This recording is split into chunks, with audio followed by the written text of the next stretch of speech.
Meant of atomic energy से related आज मैं एक फिर से शानदार वीडियो लेकर आया हूं, जिसमें से मैं फिजिक्स का कुछ इंपॉर्टेंट क्वेश्चंस करूंगा जो कि आपके डायरेक्ट एग्जाम में मिल सकते हैं, चाहे आप लोग प्री के दो या एडवांस के।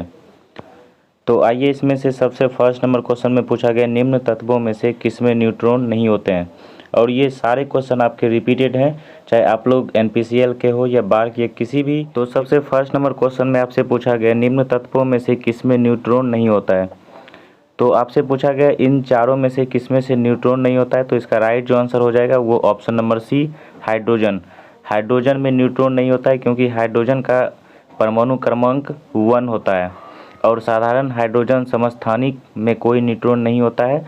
भारी हाइड्रोजन समस्थानिक जिसे हम लोग ड्यूटेरियम में 1 न्यूट्रॉन होता है, जबकि अत्यंत भारी हाइड्रोजन समस्थानिक ट्राइटेरियम में 2 न्यूट्रॉन होते हैं। तो आपके ये सारे पॉइंट आपको याद रखने होंगे। और नेक्स्ट क्वेश्चन आपके हैं जो एंगस्ट्रॉम इकाई है।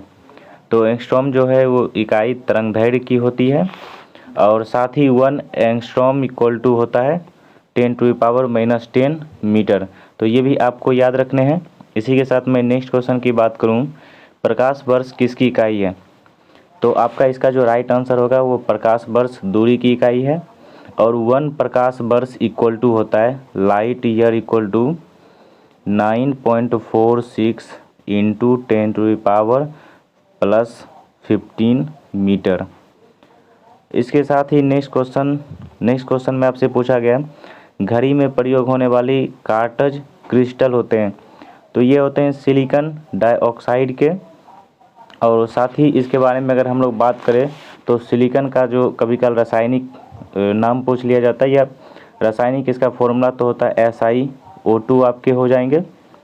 और ये जो है रेडियो, टेलीविज़न और ये सभी में से इसके यूज होते हैं। तो आपको दूसरा एग्जांपल भी पूछ सकता है।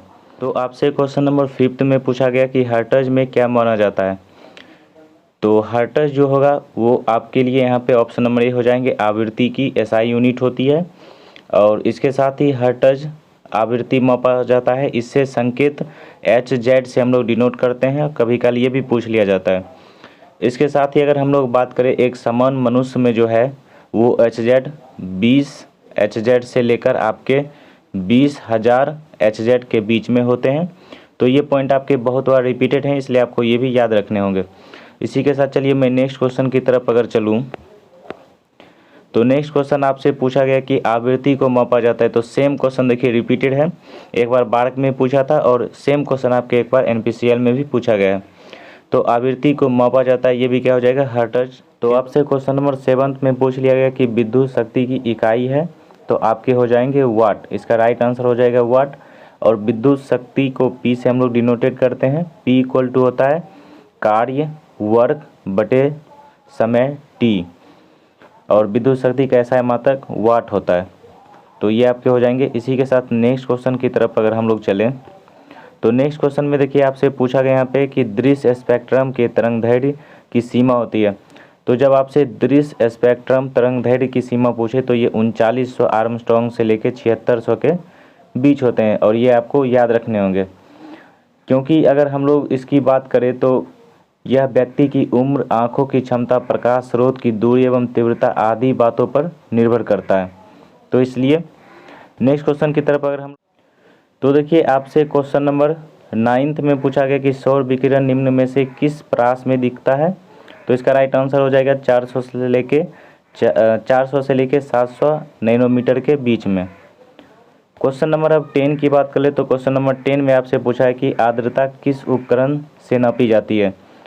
तो देखिए आपके आर्द्रता के बारे में पूछा गया, तो ये आपका हो जाएगा हाइग्रोमीटर के द्वारा मेजर किया जाता है। हाइग्रोमीटर वायुमंडल की सापेक्षिक आर्द्रता का मापन करने वाला एक यंत्र है, जो कि अब देखिए बात करें हाइड्रोमीटर, कभी कल आपसे क्या होता है कि हाइड्रोमीटर के बारे में भी पूछ लिया जाता है। तो हाइड्रोमीटर जो होता है वो द्रव्यों या जल के तुलनात्मक घनत्व का मापन किया जाता है और ये आपके लिए बार्क में भी और NPCL में भी हाइड्रोमीटर के बारे में पूछा गया था।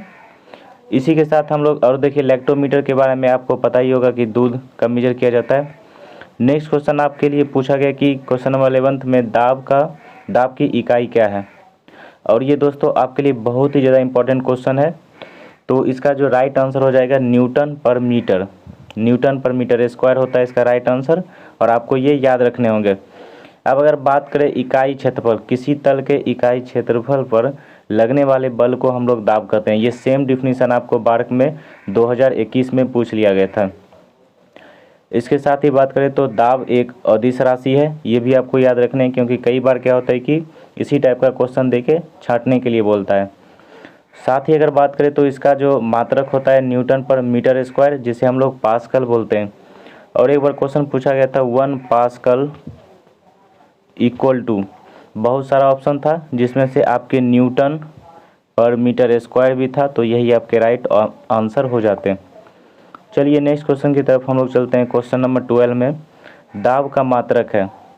तो देखिए सेम क्वेश्चन आपसे पूछा गया, दाब का मात्रक है, और सेम आपके ऑप्शन थे। एक ऑप्शन नंबर आपके यहाँ पे ई थे, जो कि यहाँ पे नन ऑफ दीज, ठीक है। तो इस क्वेश्चन का आंसर आप लोग कमेंट बॉक्स में ज़रूर बताइएगा कि क्या आप लोग फर्स्ट अटैम्प्ट में सही किए हैं या नहीं। तो इनमें से कोई नहीं हो जाएगा, आपका ऑप्शन नंबर ई हो जाएगा, क्योंकि अभी जस्ट मैंने दाब का मात्रक अभी आपको बताया है। इसी के साथ चलिए नेक्स्ट क्वेश्चन की तरफ चलते हैं कि निम्नलिखित में से कौन सी अदिश राशि है। तो देखिए 30 नंबर में आपसे पूछा गया कि निम्नलिखित में से कौन सी अदिश राशि है। इसके दो और ऑप्शन थे। एक तो ऑप्शन नंबर सी में था आपके वेग, फिर आपके ऑप्शन नंबर डी में एक और था त्वरण। तो देखिए इसमें से आपके क्या राइट आंसर होंगे। देखिए अदिश राशि पूछा गया है, तो आपके जो वेग हैं ये भी सदिश राशि होते हैं, त्वरण ये भी सदिश राशि होते हैं, और बल भी सदिश राशि होते हैं। अब देखिए सदिश राशि कहते किसे हैं, वे राशियां जिनको व्यक्त करने के लिए दिशा एवं परिमाण दोनों की आवश्यकता होती है, सदिश राशियां कहलाती है। जैसे फॉर एग्जांपल बल हो जाएगा, बल वेग, विस्थापन, त्वरण, संवेग आदि। इसी के साथ हम लोग बात कर ले अदिश राशि, तो जिन राशियों को व्यक्त करने के लिए केवल परिमाण की आवश्यकता होती है, दिशा की नहीं, उन्हें अदिश राशि कहते हैं। उदाहरण के लिए आयतन, दाब, चाल, दूरी आदि। और एक बार और एग्जाम में आपसे आयतन के बारे में पूछ लिया गया था, तो इसलिए आप लोग याद रखिए आयतन जो है वो अदिश राशि है। फिर इसके साथ साथ एक और क्वेश्चन इससे इम्पोर्टेंट था, तो आयतन के साथ साथ एक और क्वेश्चन आपके पूछा गया था, वो था दाब। दाब जो कि इस ऑप्शन में दिया गया। और एक और इम्पोर्टेंट क्वेश्चन था आपके दूरी, और दूरी बार बार रिपीटेड क्वेश्चन होता है, तो आप लोग याद रखिएगा। दूरी जो है ये क्या है, अदिश राशि, और विस्थापन जो है वो सदिश राशि होता है। अब 14 नंबर क्वेश्चन की अगर हम लोग बात कर ले, पूछा गया निम्न में से कौन सी सदिश राशि नहीं है। अब इसमें से पूछा गया कि सदिश राशि नहीं है, तो अभी जस्ट मैंने आपको क्या बताया कि यहाँ पे सदिश राशि जो है वो यहाँ पे वेग भी हो जाएंगे, आपके विस्थापन भी हो जाएंगे, और बल आघूर्ण टॉर्क भी हो जाएंगे। साथ ही आपके जो गति है, अभी जस्ट मैंने बताया गति ये क्या है, एक अदिश राशि है। तो देखिए क्वेश्चन नंबर 5 में आपसे पूछा गया यदि धरती की घूमने की गति, यहाँ पे आप लोग देख सकते हैं, यदि धरती की घूमने की गति घूर्णन बढ़ा दी जाए तो भूमध्य रेखा पर पिंड का वजन क्या होगा। ये दोस्तों आपके बार्क 2021 में ही पूछा गया था। जो भी स्टूडेंट अगर बार्क प्लांट ऑपरेटर के एग्ज़ाम दिए होंगे तो उनको पता होगा कि ये क्वेश्चन पूछा गया था PYQ में। साथ ही देखिए क्वेश्चन बहुत ईजी है, और मैंने जितना भी क्वेश्चन कराया सारा PYQ है। अगर आप लोग, मैंने इससे पहले जो भी आपके लिए वीडियो प्रोवाइड करवाया था, चाहे पेड कोर्स में या फ्री में भी बहुत सारा था, तो जो भी कॉन्सेप्ट करवाए आप लोग देखे होंगे कि 100% सब उसी से है। क्योंकि 100% क्या 90% जो आपके क्वेश्चन होंगे वो आते हैं लूसेंट से ही। 10% ही क्वेश्चन ऐसा होता है जो आपके 10 में से 5% ऐसा होता है जो नंबरिकल आता है, और नंबरिकल के भी मैंने 1-2 वीडियो करवाया हूँ, तो उसी से नंबरिकल आएगा, ये आप लोग फिक्स रखिए। और 5% ऐसा क्वेश्चन आता है जो IQ बेस्ड, आप लोग उसी टाइम सोच के और इजीली दे सकते हैं आंसर। तो ये क्वेश्चन जो है ये भी सेम आपके जो हैं लूसेंट उसी से पूछा गया। और लूसेंट में आप लोगों ने पढ़े होंगे एक सेंट्रीफ्यूगल फोर्स होता है, अब केंद्रीय बल, और इसके बारे में मैंने आपको बताया भी था लूसेंट के। तो देखिए ये क्वेश्चन में पूछा गया आपके यदि धरती की घूमने की गति घूर्णन बढ़ा दी जाए तो भूमध्य रेखा पर पिंड का वजन क्या होगा। तो देखिए पिंड का जो वजन होगा वो घट जाएगा। अब क्यों घटेगा, तो किसी परिक्रमण करने वाले निकाय पर भूमध्य रेखा पर अपकेंद्रीय बल कार्य करता है। अपकेंद्रीय मीन्स सेंट्रीफ्यूगल फोर्स कार्य करता है। यह बल गुरुत्वाकर्षण बल के विरुद्ध कार्य करता है, जिससे भूमध्य रेखा पर व्यक्ति के भार में कमी दर्ज की जाती है। और यह सेम पॉइंट जो है आपके लूसेंट से है, आप लोग चेक कर लीजिएगा। तो चलिए आज के लिए मैं 15 क्वेश्चन ही रहने देता हूँ, फिर मैं कोशिश